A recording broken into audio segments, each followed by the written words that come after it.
Hey, yo, my name is Son. I'm going to tell you a crazy story that's happened to me on tour. I've been doing this for a very long time, so I promise you I have a lot of stories to tell. But one specifically, I'm going to tell you about the time that I was traveling through Death Valley. That's what they call it out there in Las Vegas, right? So we, just played this festival, and someone had gave me 2 days earlier, this guy named Stony Steve, a fucking legend, gave me this Sunny D with LSD in it, okay? Sunny LSD. Okay? I've been holding it for a few days, and I was like, I don't know when I'm gonna do this. If I do it, I'm gonna dip my toes and take a little sip. So we finished playing this little festival in Nevada. We are out there having fun. I decided I'm gonna take a little sip, and I took a pretty good sip, and I was feeling really good.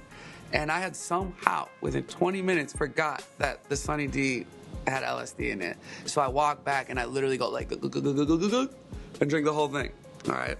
And now 20 minutes later, I'm basically ripping my clothes off, running around this festival, not okay. My whole team's like, yo, get in the fucking van. We're getting out of here. You're going too crazy right now. You're gonna get arrested. So I'm like, all right, cool. Get in the van. We're driving, and I'm hearing music for the first time. It feels like, bro. Okay, I'm just gonna tell you this point blank. This is the reason why people listen to Jimi Hendrix and The Doors and shit like that on LSD. Because they made it to fuck with you when you're on drugs. Jimi Hendrix music, bro, I swear to God, I was like, what are the speakers that's broken? What the fuck is going on? If you listen to that shit on LSD, you will literally understand it, okay?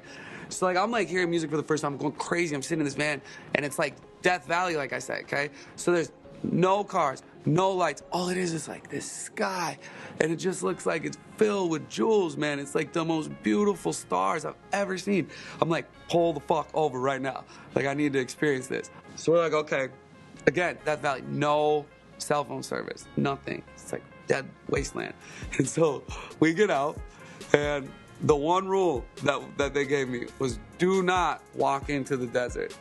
Stay by the van, we'll chill here, sit on top of the van, relax, don't go crazy. First thing I do, run as fast as I can, straight out into the middle of the desert, okay? So I'm standing out here, and I'm thinking that everything is perfect. Life is good, nothing to worry about. Why? Why would I worry about being desert? Oh, here's why. A fucking rattlesnake bites my ankle, bro. A rattlesnake bites my ankle, okay? Immediately, I'm walking like this, and I step on it, and it goes like that, and it attaches me. I go like this and kick it, and it flies in the air, okay? So I start losing my shit, and I'm looking down at my foot, and it's literally going like this. Fred Flintstone, okay? I have to take out my shoe. It's can't fit. It's exploding. It's turning into a bubble. And we're freaking out. I'm yelling, yo, this is not, I think this is happening. I'm fairly certain this is happening. And it hurts like fuck. And so no cell phone service.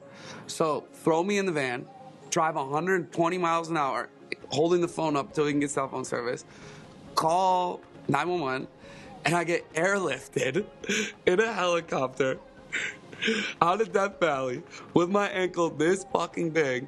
And they're sitting there and they're looking at me, they're like, yeah, man, you know, we're gonna have to do this anti-venom, this whole shit. You might get you might start seeing things. You have to put all this stuff. I was like, bro, I'm fucking seeing things right now.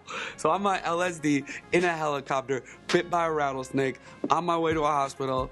And since that day, I have only taken LSD in the desert 4 or 5 more times since then. So I definitely learned my lesson. You would think so, right?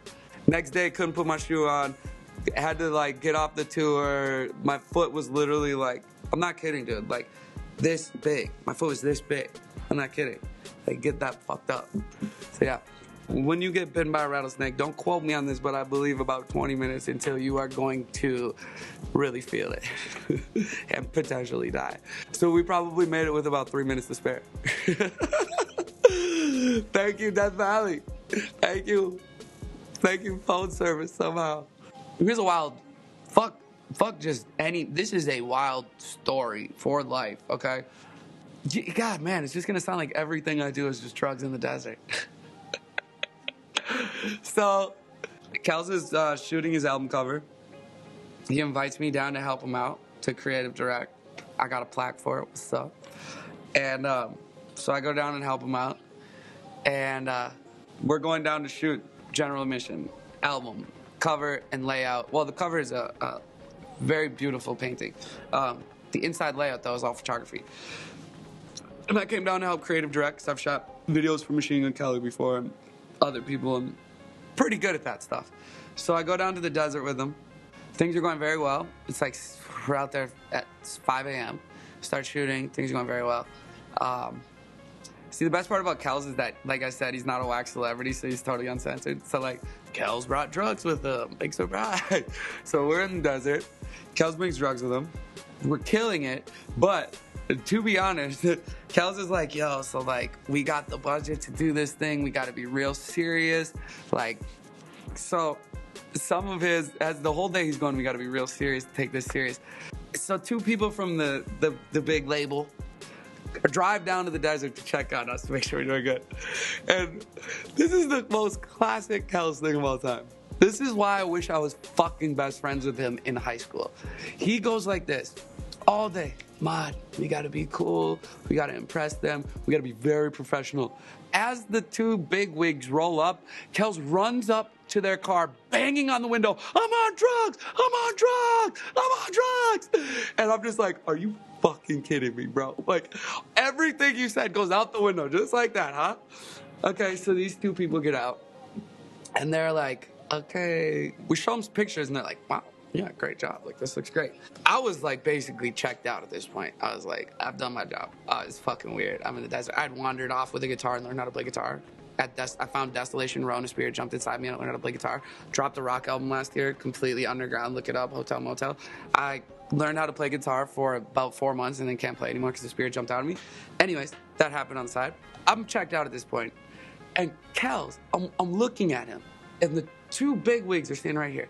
And Kels is obsessed with knives, okay? Obsessed with knives. And throwing him shit. And he's fucking throwing them up in the air as high as he can, catching them like this. He throws one up in the air, okay? And it comes down and lands like this next to the lady's high heel. And they're like, okay, we're fucking out of here. They jump in their car, tip off. Now the sun's down. It's dark out. We go out into the middle of the desert, off the trail. And Kels looks me in the eyes, holding the knife, and goes, Ma, you know I brought you here, right? And I'm like, I think so. And he goes, I brought you out here to kill you right now. And he goes, Mod, you're a happy motherfucker. When you do drugs, it brings out the happiness in you. When I do drugs, it brings out the darkness. Throws a knife up, grabs my face like this, holding my face, staring at me while the knife is up in the air, okay? Throws it up like this. You scared? You scared? The knife comes down like, I'm like, bro, what the fuck? I'm like, yo, I do not want to hang anymore. I'm like, this is done. I start running as fast as I can, bolt out. Because I literally was like, I thought he was gonna kill me. Because no matter how cool you are, off drugs, when you're on drugs, I can't trust the motherfucker throwing knives. I don't give a shit who you are. I don't care. You throwing knives on drugs, I'm gone. So I run as fast as I can into the desert. Like off the trails, I'm running through, again, rattlesnake scenarios are going through my mind. Running through the shit. Finally, like, find a burrow. I'm ducked down in the burrow. Kels and Rook are running behind me going, we're gonna kill you! With knives in their hand, bro. And I'm like so over this shit. I'm finally like, yo, fuck this. I'm like, you guys are not cool anymore. I'm done with this shit. We get in the van. I didn't talk to him for the whole like 4-hour ride back. I'm sitting there in the front seat like, dude, don't you ever fucking do that again, motherfucker. So that'll remain another one of our crazy fucking stories. That's another one.